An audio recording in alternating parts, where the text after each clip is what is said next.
I was just trying to get live into Instagram. I just spoke to a friend of mine. She's in Lesotho. She's in the field of medicine. Yeah, and I was having this concern about, I think, 3 or 5, I think even 5 days ago, where I expressed myself and I say that it will be very bad. you know this coronavirus, now something that is brought together is that it brought humanity together. More people are caring for other people. More people, men are more in home with their kids and their wives, and people are praying more to God. People want people, because trust me, no one wants to get this virus, even though they say that it's not that bad, especially for youth or whatever. But still, no one likes to get sick. It's bad. No one wants to get sick. Now, my concern is the issue that I have that is a problem to me is small countries. I am a person that have traveled a lot. I've been in over 120 countries in my life.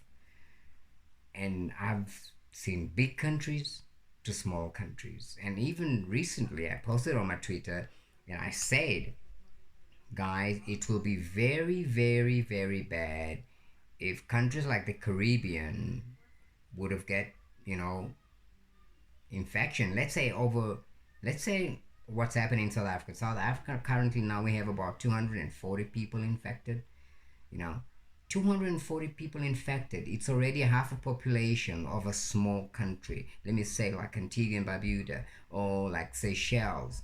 These small countries that have a population of 1 million. 250 people, everyone in that country, every member of family, I mean, every 10 person in that country will be contaminated, will be infected with this. Now, let's speak about resources in this country. These countries do not have the resources that other big countries have.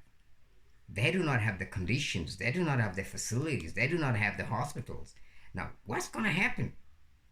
Who's worrying about these countries? No one. Let's say like Micronesia, man. Those are island countries, man, that don't even have a population of 1 million. Imagine 600 people just died in Italy, or 700 people dying like every single day. And imagine if this infection, and those countries, smaller countries, attract more foreigners. Why? Because people want to go there to be isolated. People want to go there for tourism. People want to go there just to enjoy themselves in the beaches and surf and things like that. Now, let let alone this country get infection of by 50 people or 100 people or even just one single person.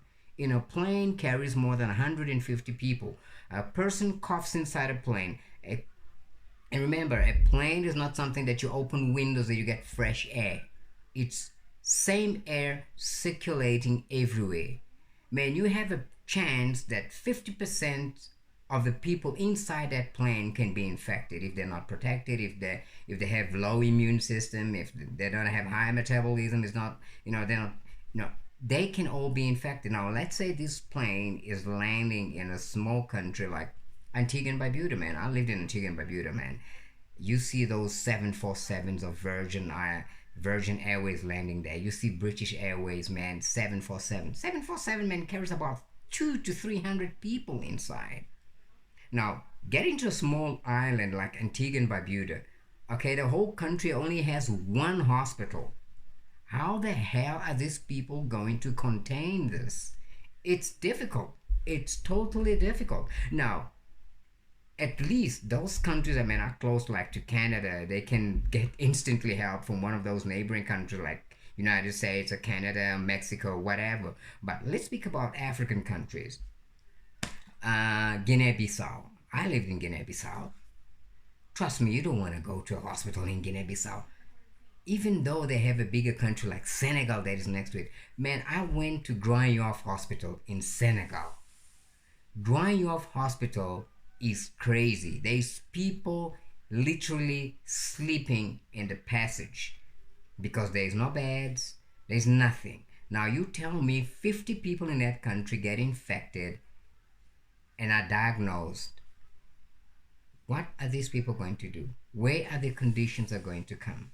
Now, these are facts that, I think, I believe, organizations, especially like United Nations or African Union, supposed to look into it. They must really say, look, guys, we have countries that are vulnerable, and these countries, they do not have conditions.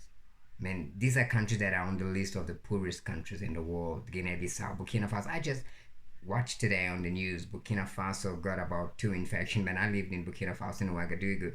Man, you go to that city, that small city in Burkina Faso, like in 50 minutes, you go to the whole city. That's small. Kwame Nkrumah Avenue is the main avenue in there, and that Kwame Nkrumah Avenue is flipping populated because everyone is trying to do business, everyone is trying to sell something, everyone is trying to get money something, everyone is trying to beg, and you have infection in a small capital city in a poor country like Burkina Faso. That's collateral damage. That is totally collateral damage. You're gonna have populations that are going to be wiped out within 24 hours, within 48 hours, or even within a month. They're all dead. Man, if Italy is a first world country, they are not succeeding in containing whatever is going there. Spain is not succeeding. So far, the only country that succeeded is China, and they succeeded. I don't know what their secret was. We don't know. We really don't know what happened in China, how they contain. They are over 1 billion the population, and they managed to contain this. And I'm speaking about country, and that China, man, China has money. China has money enough, and not only they contain, they're already sending doctors to Italy. They're already sending, merchandise to Brazil. Imagine a small country.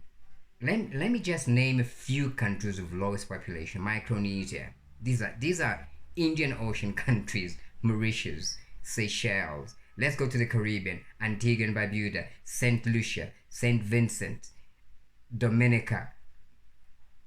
Speak of Haiti, small country. I was in a conference recently about HIV and how they're trying to contain the disease of HIV spreading throughout these two countries, especially Haiti and what's the neighboring country of Haiti?